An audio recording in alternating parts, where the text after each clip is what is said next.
A couple of days ago, Fortnite made a huge mistake and accidentally confirmed that a live event is indeed happening in Season 5. Yes! Well, that's cool. It leaves the glaring question, what exactly is gonna happen? So let's take a look at 5 theories that may actually come true.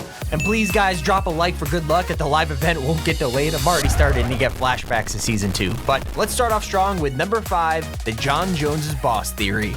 So when John Jones first appeared during the device event, there were a lot, and I mean a lot of questions. And since then, of course, we've learned a little bit more about the Imagined Order and what exactly John Jones does. But there's still one lingering question. Who does John Jones actually work for? We hear him on the phone in the device event to a mysterious woman known only as Janice, but we never actually hear her voice. Well, that's until now. In the Season 5 trailer, a huge chunk of the beginning is John Jones on the phone to a woman who could very well be this exact Janice. At least that's what we think. But there are a few theories out there about who this woman is and why she seems to know so much about the loop. I mean, think about it, her identity is super important because it's very possible that she is the leader of the Imagined Order and therefore crucial to learning more about the Fortnite storyline. And while there are an abundance of theories, there's a handful which really catches our eye. And the most interesting one is that of the female Midas theory. You heard me right, a very popular theory is that John Jones' boss is the much leaked upcoming female Midas skin. This season, we got a loading screen with her on it, but we still haven't actually seen her in game. When we first saw her, we assumed that she would just be like another snapshot of Midas, and she still could be. But what if her existence flips like the entire storyline on its head? I guess what I'm trying to say is, it's very possible that Midas himself is the snapshot of the upcoming female version, and that she was the original all along. It would explain why Midas showed up randomly on the island out of nowhere, and it could fill in the blanks for why Midas knew so much about the loop and the 0 point. I mean, think about it. He built an entire agency directly on top of the 0 point. How could he have known to do that and known all about the loop from the beginning? Aside from the 7, he is one of the most knowledgeable characters about this. It does make sense that female Midas could secretly be the leader of the IO and she created snapshots of herself from entering the loop, just like Jonesy. But while it's really interesting, it's not the most concrete theory out there. There's a few other theories about Janice being Singularity from the Unvaulting event, or maybe even Ramirez. You have to understand, there's not a long list of people it could be because out of all the female characters in Fortnite that know about the 0 point, it's really just these 3 people. But at the end of the day, it could be anyone, so who knows? But coming in at number 4, we have the John Jones tie theory.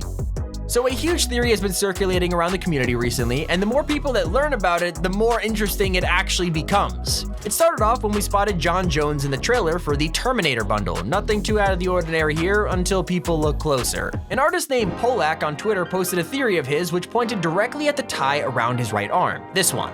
John Jones has been a pretty classy guy since we met him. He always wore clean, fresh suits, and he seems like he takes care of himself. But since the IO sent him on the mission to gather hunters, every time we've spotted him in trailers, he looks progressively more beat up. For example, in the Walking Dead trailer, you can see Jones with a torn suit. He looks pretty rough. And we don't see him again until the Terminator trailer, where he has completely embraced his new look and ripped off his sleeves completely. Now, with his sleeves gone, we see that he's kind of taken his tie and wrapped it around his arm. Probably asking, why is this so important? What is so special about this small detail? Well, if we take a look and compare to the very original Jonesy, do you notice the comparison now? Yeah, they're very similar. It's a really weird thing for Epic Games to add, and they've clearly done it on purpose. But why? This could be a nod to the original Jonesy, but let's be real, I think it goes deeper. What if this is evidence that the loop works in ways we've never seen before? Like, what if Fortnite's loop not only affects the people on the island, but time itself?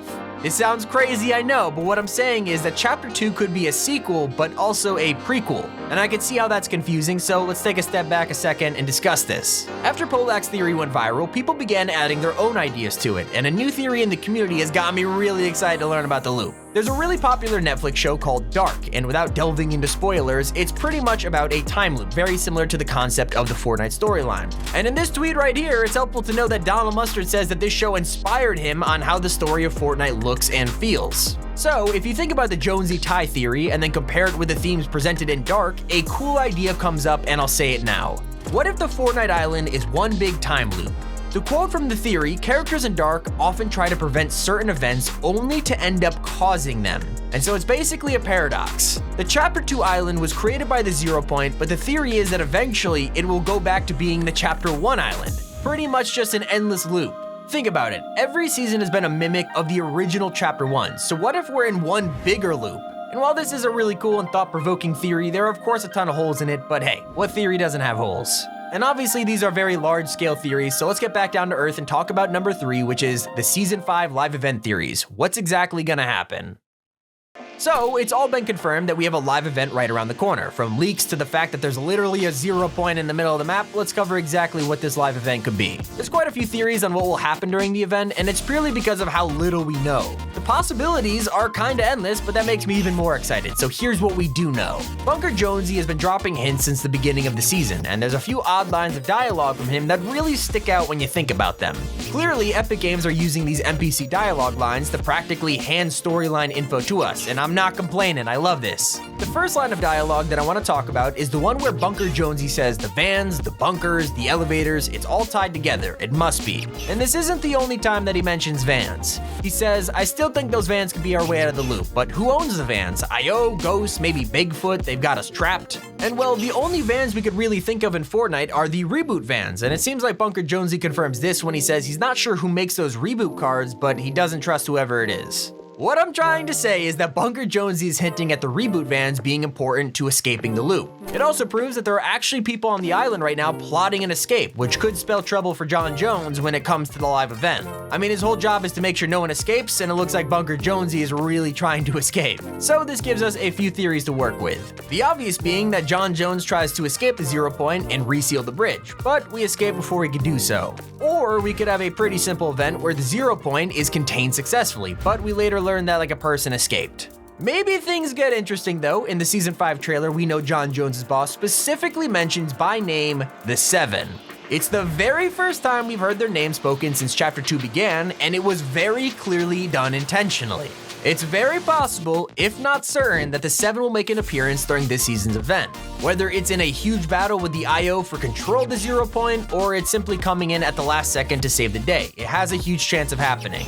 And I can't wait to see them in their Chapter 2 glory. Hopefully a new member is shown, we do need a new 7 skin. As for map changes, the live event will probably get rid of the whole desert area in time for Season 6, and following the theme of previous seasons, I can imagine we kiss Hunter's Haven goodbye. It's also possible that we might get some teases at what's to come in Season 6, depending on what happens during the event. But speaking of map changes, we have to talk about number 2, the Lucky Landing theory.